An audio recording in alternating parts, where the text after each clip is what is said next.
മലയാളികളെ ഏറ്റവും ഞെട്ടിച്ച ഒരു കൊലപാതകമാണ് ലണ്ടനിലെ ബ്രെൻവുഡ് ഇരട്ട കൊലപാതകം. ഇത് നടക്കുന്നത് 2022 ഡിസംബർ മാസത്തിലാണ്.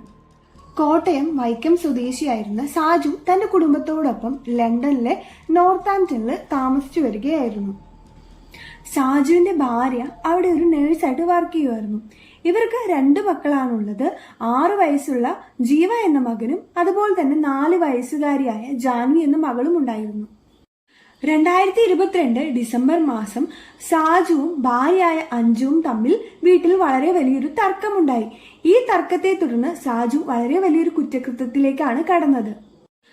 അഞ്ജുവിനെയും തന്റെ 2 മക്കളെയും തന്റെ 2 പിഞ്ചു കുഞ്ഞുങ്ങളെയും ശ്വാസം മുട്ടിച്ചാണ് സാജു കൊലപ്പെടുത്തിയത്. അയൽവാസികൾ ഈ ബഹളമൊക്കെ കേട്ട് പോലീസിനെ വിവരമറിയിച്ചു. പോലീസ് വീട്ടിലെത്തിയപ്പോൾ കണ്ടതാണ് തന്റെ പിഞ്ചു കുഞ്ഞുങ്ങളെയും ഭാര്യയെയും കൊന്നു നിൽക്കുന്ന സാജുവിനെ. ഗുരുതരമായി പരിക്കേറ്റ അഞ്ജു സംഭവ സ്ഥലത്തും 2 കുട്ടികൾ ആശുപത്രിയിൽ വെച്ചാണ് മരണപ്പെട്ടത്.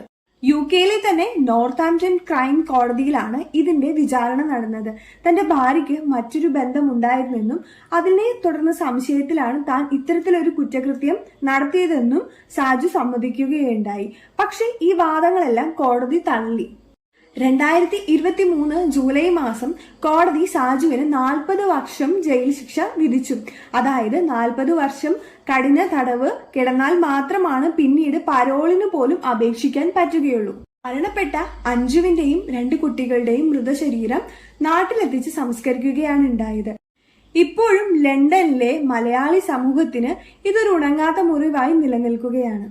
ഇതുപോലുള്ള റിയൽ ക്രൈം സ്റ്റോറീസിനൊക്കെ ആയിട്ട് നമ്മുടെ ചാനൽ ഒന്ന് സബ്സ്ക്രൈബ് ചെയ്ത് എല്ലാവരും സപ്പോർട്ട് ചെയ്യാം.